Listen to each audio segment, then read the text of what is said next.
The wheat fields of Astria rolled to the horizon like a green sea, and 7-year-old Myra Hale ran through them with her arms outstretched, pretending she was a starship cutting through the void.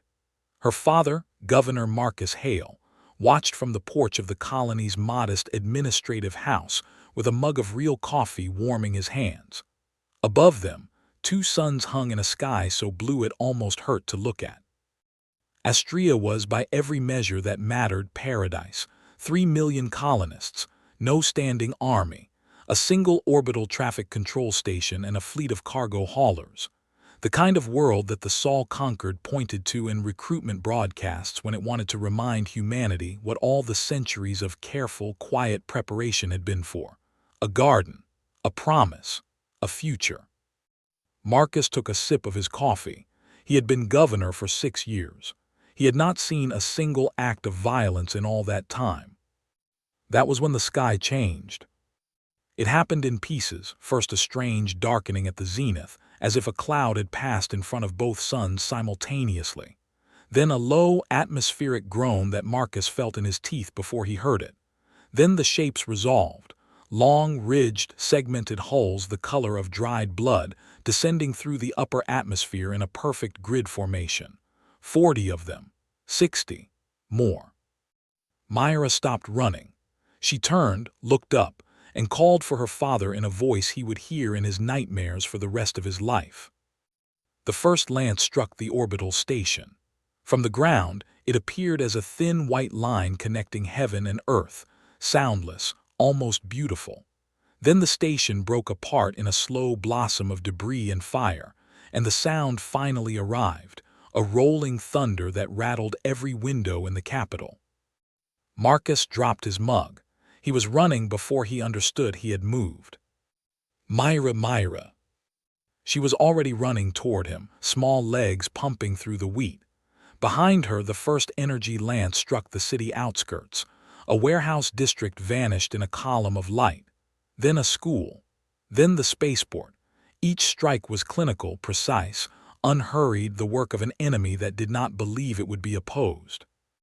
He scooped her up at the edge of the field and ran for the shelter beneath the administrative building, the one the conquered engineers had insisted on installing despite his protests that it would never be needed. Myra clung to his neck. She was not crying. She was not making any sound at all, which was somehow worse. Inside, his deputy Janelle was already at the comm console, her face the color of paper. Marcus, they're not responding to hails. Not one. They're not even broadcasting an identification. Get the beacon, Marcus said. What? The beacon, the Sol beacon, fire it. Janelle stared at him. Every colony had one. Every governor was briefed on it. None of them ever expected to use it. A single faster-than-light pulse, fired toward Sol, encoded with a phrase that had been written 300 years ago by a council that had hoped, prayed, that it would never need to be sent. Marcus set his daughter down gently and put his hand on the activation plate beside Janelle's. Together, they turned the keys. Far above, in a hardened bunker beneath the rubble of the orbital station, the beacon array survived just long enough. A single pulse of compressed light, narrower than a human hair and brighter than a star, lanced outward from Astria toward the distant gold mote of Sol. The message it carried was 9 words long. The garden has been burned. Wake the iron orchard. The Vrul ships in orbit did not notice the pulse. They were too busy methodically dismantling a civilization that, in their estimation, had been waiting 8,000 years to be conquered. 3 light-years away, in the dark between stars, the pulse passed a Sol listening post. The post relayed it inward. 11 minutes later, in a chamber beneath the Pacific Ocean, an old admiral named Elena Voss was woken from sleep by a klaxon that had never, in all her decades of service, been heard outside of drills. She sat up in the dark. She already knew. Admiral Elena Voss dressed in silence. The uniform she chose was not the dress whites of the Sol-conquered ceremonial fleet, but the deep, unmarked black of the Strategic Reserve, a service most of humanity did not know existed. She pinned the only medal she ever wore, a small iron disc, above her heart. It bore no inscription. It commemorated her brother Tomas, who had died on a colony called Halcyon 18 years ago, during a pirate raid that the conquered had never publicly attributed to anyone. Alina had always known who had done it. She had been waiting, patient as stone, for the rest of the galaxy to find out that she knew. The transport carried her from her quarters beneath the ocean to the conquered chamber in under 3 minutes. The chamber itself was buried 2 kilometers under the Andes, in a hollowed-out hall that had been carved during the Quiet Century, the long, hidden century in which humanity, freshly emerged from its first interstellar wars, had decided very calmly and without any public announcement that it would never again be caught unprepared. The council was already seated when she entered. 12 representatives, 6 civilian, 6 military. The Speaker of Saul, a woman named Inez Aldera, stood at the central podium with her hands folded in front of her face composed in a way that Alina recognized as the composure of someone holding back grief by sheer force of will. On the chamber's central holographic projector, the message hung in glowing letters 3 meters tall. The garden has been burned. Wake the iron orchard. Astrea, Aldera said quietly. 3 million colonists. Confirmed silence on all secondary channels for the last 11 minutes. We have a single optical trace from a conquered recon drone in the outer system. She gestured. The hologram shifted, replaced by a grainy image of long, ridged warships descending toward a blue and green world. Vrul hegemony, Alina said. There was no surprise in her voice. Heavy cruiser variant, probably the 6th excursion fleet under Overlord Khazran. One of the civilian representatives, a man named Petrov, leaned forward. Admiral, are you certain? I have been studying them for 2 decades, Representative. Yes, I am certain. And the response options? Alina turned her gaze on the council. She let the silence stretch until even Aldera glanced at her. Then she said, very simply, we have been preparing the response for 300 years. There was a long quiet. Aldera spoke first. You are recommending full iron orchard activation. I am recommending nothing else. That is 700,000 warships, Admiral. 700,042, Alina corrected, including the reserve squadrons in the Uit. We finished the last keel 3 months ago. The Conquered was briefed. To deploy all of them.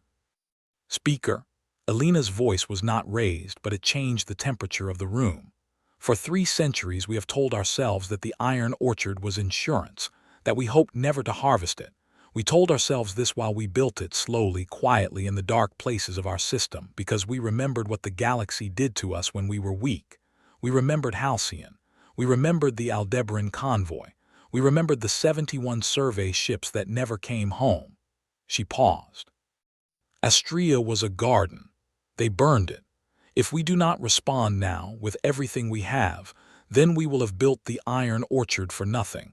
And every colony we ever plant after this will be just another wheat field waiting for the fire. The chamber was silent.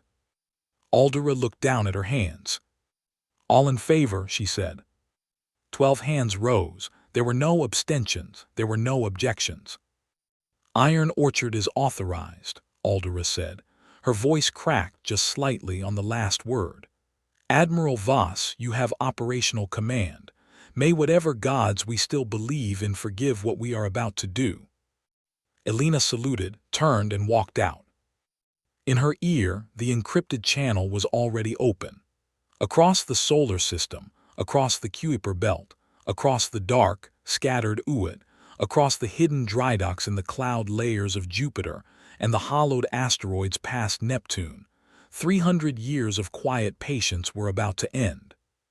She spoke a single phrase into the channel. All hands, all keels, full deployment, code word verdict. For a long moment, nothing happened. Then, in 700,000 places at once, lights began to come on in the dark. Subwatcher Timok of the Vrul hegemony had been monitoring the dull, predictable scrolling of Sol sector telemetry for 63 rotations of his duty cycle. And in all that time, the most exciting thing that had ever happened to him was the day a comet had grazed the listening post and made his coffee tremble. He was preparing for another such uneventful shift, his three eyes adjusting to the low red light of the monitoring chamber, when every alarm on his console began to scream at once. He stared at the readout. He stared at it for a long time. Then he keyed his supervisor. "Watcher Vesh." "What is it, Timok?" "I require you to come and look at my console. I do not trust what it is telling me." Vesh arrived, irritated. He looked at the console. His three eyes in unison dilated to their fullest. The gravitic spectrum over the Sol system, normally a quiet hum, was lit up like an exploding star. Translation signatures, the distinctive bow wave of vessels preparing for faster-than-light jump, were registering by the hundreds, by the thousands, by the tens of thousands. The count climbed past 50,000, past 100,000. The console began to issue warnings that its measurement scales had no precedent for. Vesh had never seen the words recalibrating, input exceeds historical maximum on a hegemony display in his life. "How many ships?" Vesh whispered. Timok could not bring himself to read the number aloud. The console answered for him. Detected translation signatures, 712,488. Margin of error, plus or minus 400. Vesh sat down on the floor of the monitoring chamber. He did not remember choosing to do so. "Send it," he said. "Send what?" "Send everything," Vesh hissed. "To the Overlord, to the core, to anyone now." Across Sol, the fleet was rising. From the Uit bastions, vast, shielded shipyards hidden in the dark beyond the heliopause, flights of dreadnoughts ignited engines that had been kept on warm idle for a century. Their hulls were dark gray, sloped, deliberately ugly.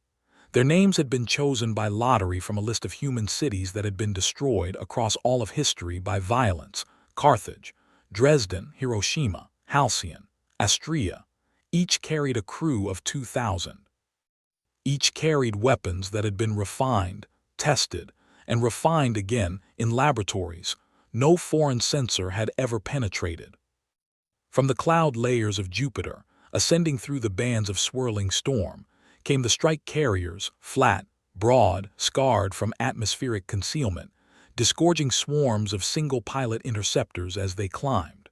From the hollowed interiors of asteroids past Neptune came the long, thin lance frigates, fast and brutal, designed for one thing only. From the lunar farside, from the Lagrange points, from dry docks tucked behind Mercury where the sun's glare had hidden them for 200 years, from the dark wedge of Pluto's shadow, they came. They came in flights of 12, in squadrons of 100, in battle groups of 10,000. They formed up with a precision that no observer had ever seen humanity perform, because humanity had never performed it where anyone could see. Admiral Elena Voss stood on the bridge of her flagship, the dreadnought Perseverance, and watched her fleet assemble on the tactical display. 700,000 contacts. The hologram could not render them as individual ships at any reasonable zoom. The icons blurred together into vast, glowing rivers of light. Her bridge crew was silent. Many of them had tears in their eyes. They had trained for this their entire careers, and they had never quite believed it would happen. "Status," Elena said. "All groups report ready, Admiral," her flag captain answered. "Translation drive spinning up. Coordinates locked on Astria system. Time to jump. 90 seconds." Elena looked at the iron disc above her heart. She touched it briefly with one gloved hand. "Tomas," she said quietly, "I told you we'd remember." Then she looked up. "All fleet, this is Admiral Voss. The galaxy has spent 300 years deciding what humanity is. In 90 seconds we are going to tell them." She paused. "Burn bright, burn cold, bring our people home." The countdown reached 0. In the dark over Sol, 700,000 warships translated out of normal space at once. The gravitic wake of their departure was, briefly, the loudest event the Milky Way had produced in 10,000 years. Every listening post in the galaxy heard it.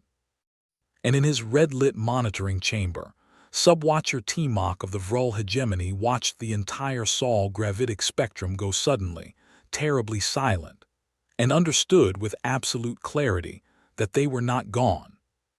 They were on their way. Overlord Khosran stood on the command deck of the Vrul flagship Crimson Sovereign and surveyed the smoldering surface of Astrea with the satisfaction of a job nearly finished. 43 hours of orbital bombardment had reduced the colony's cities to thermal scars. His scouts reported scattered survivors in deep shelters. Those would be flushed and processed in the next phase. The sixth excursion had taken 71 years to plan this strike, and it had unfolded almost exactly to schedule. Khosran was an old Vrul.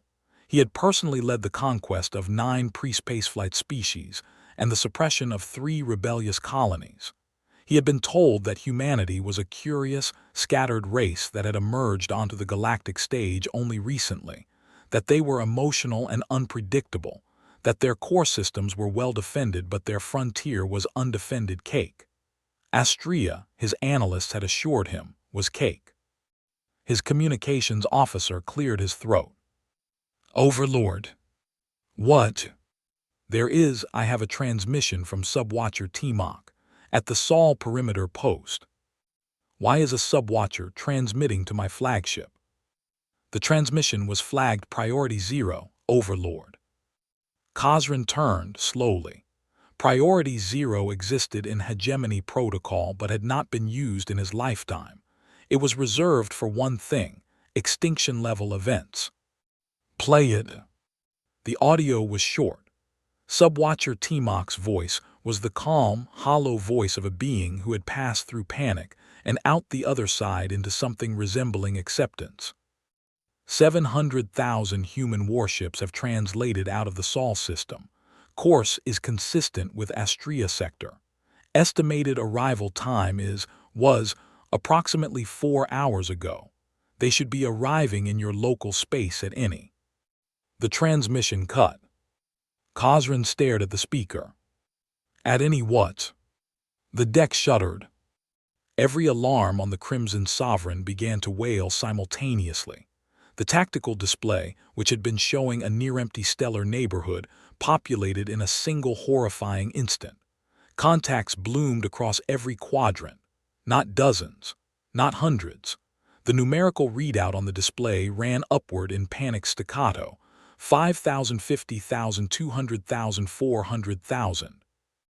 And then the system simply gave up trying to count and replaced the figure with a flashing red placeholder that read majority hostile. His sensor officer's voice was hoarse. "Overlord, they are everywhere.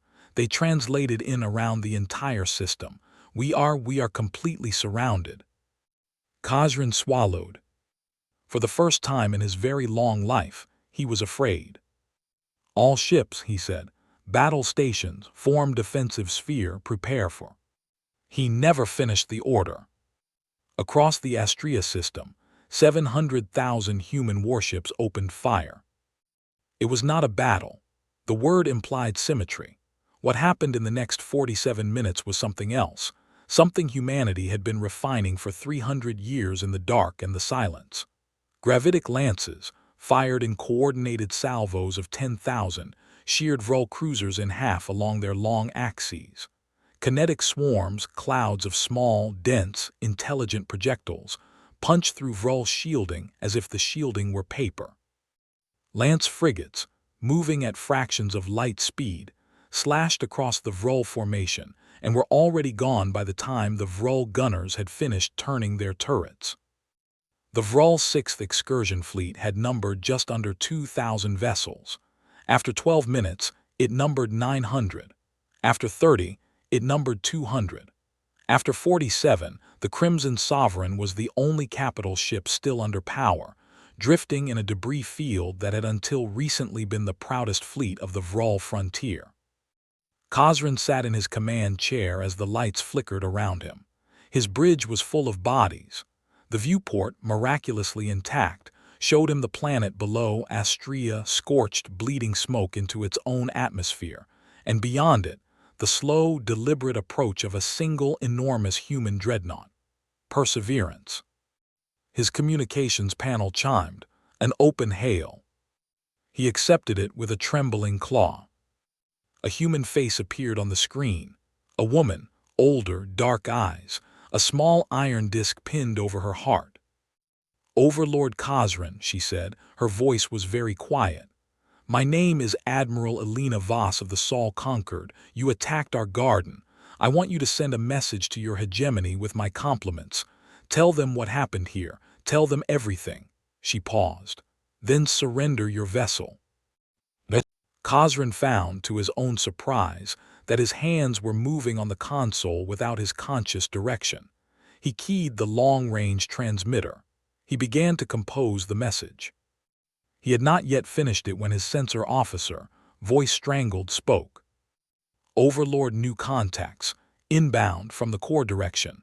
They are ancestors preserve us, they are the main fleet." Khosrin closed all three eyes.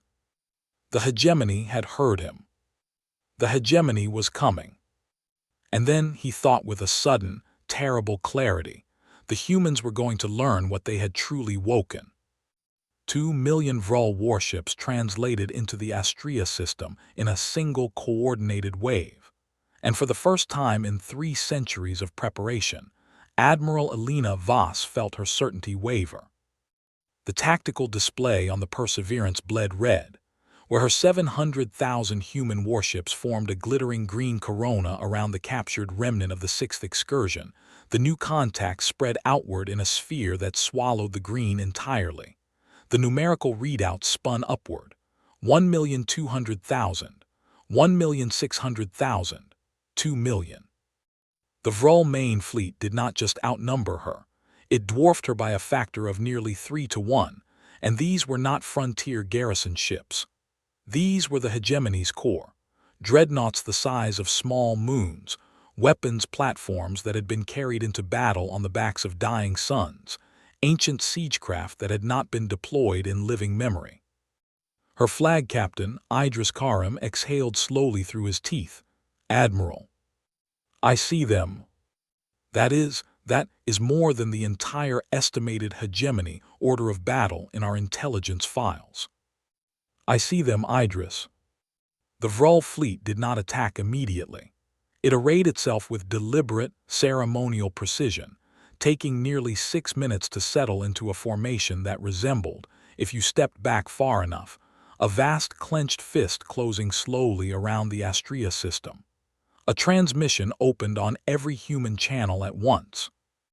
A new Vrul face filled the screens, older than Khosrin, black-eyed, robed in iron-colored cloth. "Humans of Sol," the voice was thick, formal, ceremonial. "I am High Overlord Veshkal, voice of the Hegemony Corps. You have destroyed an excursion fleet. This was permitted. An excursion fleet is a sword the hegemony extends. To break a sword is the privilege of the strong, but you have surrounded a sworn officer of the hegemony and demanded surrender. This is not permitted. It is your only warning. Withdraw to your Sol sphere. Cede this sector. Cede 12 more.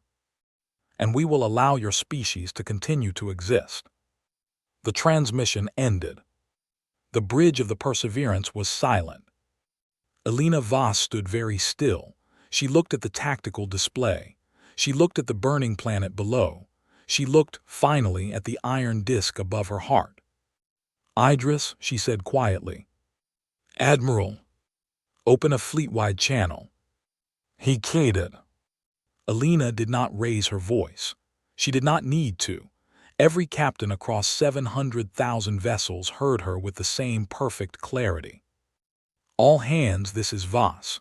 We are going to be told in the histories that come after that this was the moment we should have folded, that the odds were impossible, that the rational choice was retreat." She paused. "I want you to listen to me. We did not build 700,000 warships in 3 centuries of dark silence so that we could fold when the odds turned. We did not bury those keels in the Uit and the Kuiper and the cloud layers of Jupiter so that we could cede 12 sectors and beg the hegemony's mercy. We built them because we knew this moment would come, and we promised the dead of Halcyon, of Aldebaran, of Astrea, that when it did, we would not run. Her voice did not rise. It hardened. Today the galaxy learns what humanity is. Bring up the shroud. Captain Karim's hand moved on the console. And then, across the dark behind the Vrul main fleet, in the empty void that the hegemony had assumed was empty, the stars began to peel back. It looked at first like a trick of light, then like ripples in still water. Then it became clear what was happening, and even the Vrul sensors began to scream. Subspace was tearing open, not in one place, in 10,000 places at once, in a vast crescent that ran the full length of the hegemony's rear formation. Out of those tiers came ships, human ships, more human ships, squadron after squadron, fleet after fleet, emerging from pockets of folded space that had been placed in the system for 70 years, waiting, sleeping, hidden behind technology the Vrul had never imagined existed. 300,000 additional human warships unfolded into the system, behind the hegemony's exposed rear. The Vrul formation, designed to close around the humans in front of it, suddenly found itself in a perfect pincer, caught between Voss's 700,000 and a fresh, full-strength armada, the existence of which they had not even suspected.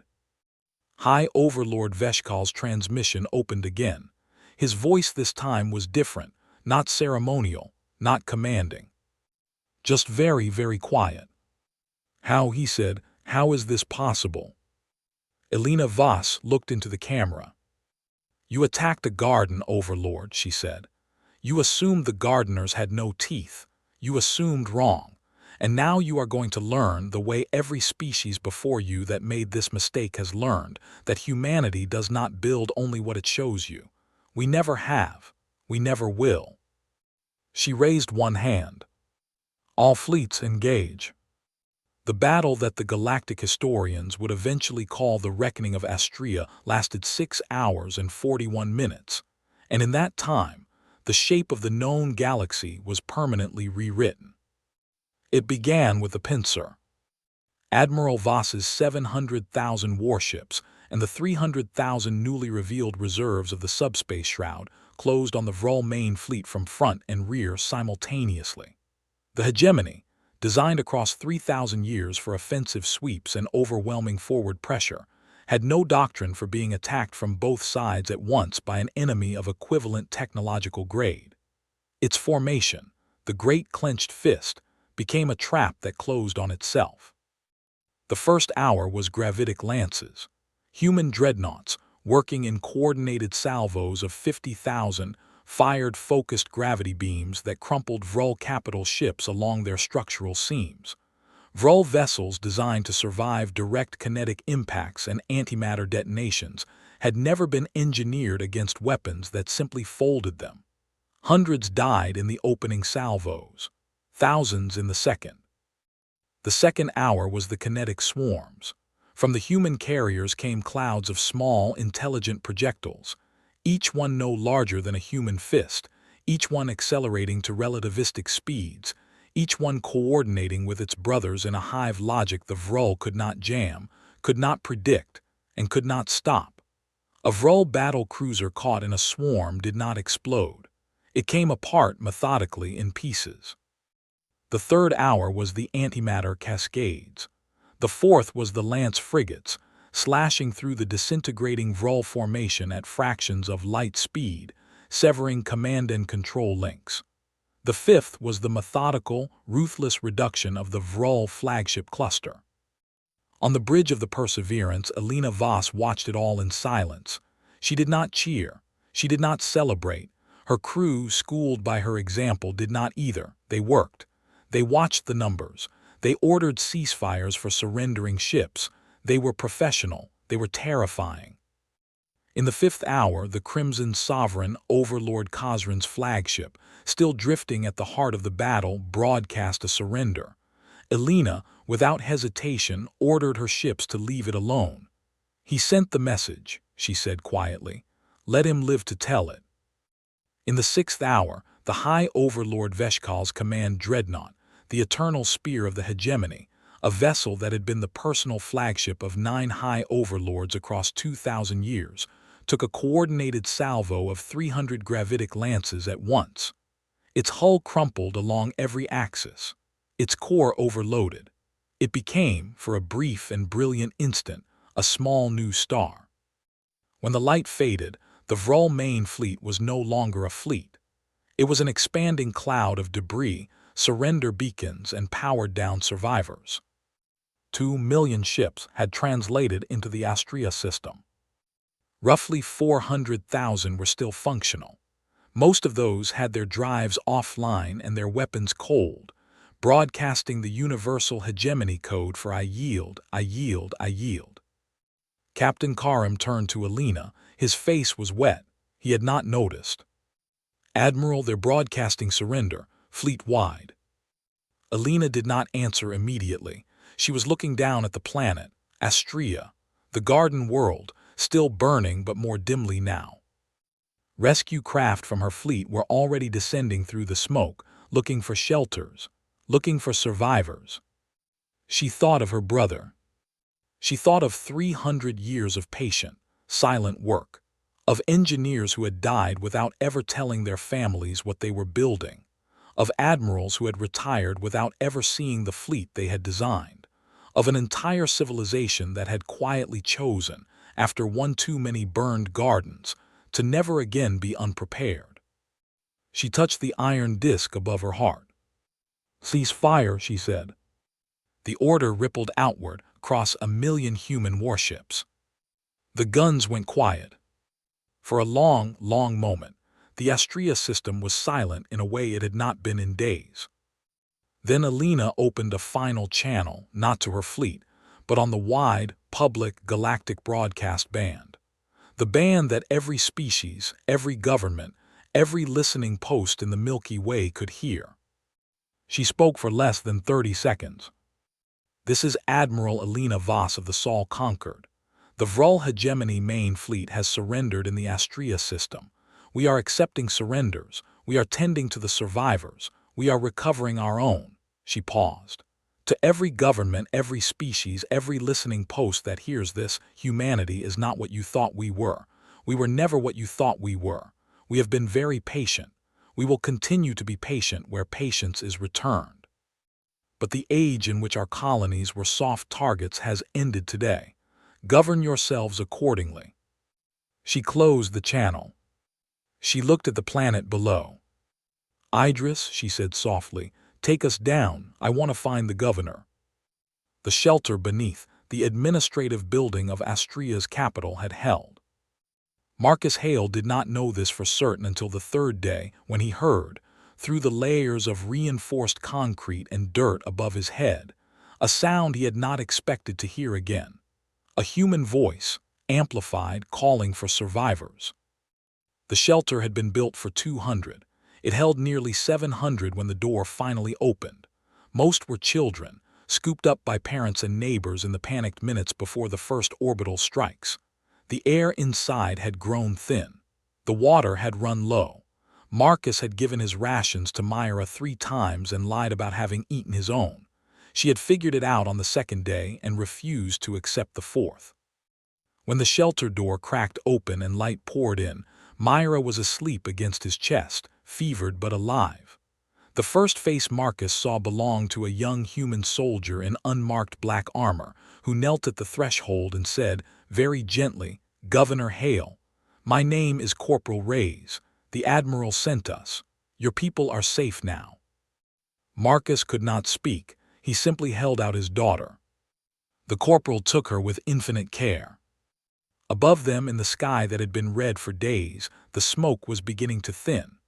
The Vrul ships were gone.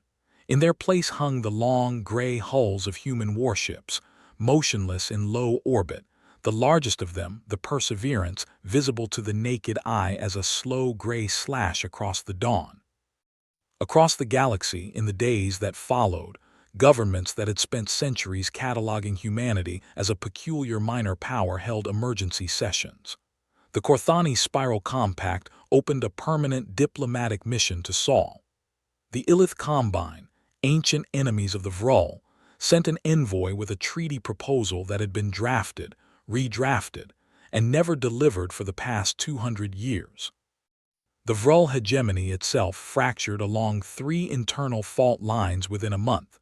2 of its largest client species declared independence. Its core requested terms.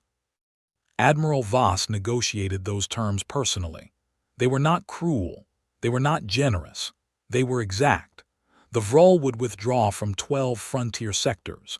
They would pay reparations to Astria and to every other colony they had quietly raided across the previous century, including Halcyon. They would submit to conquered inspectors at their core shipyards for the next 40 years.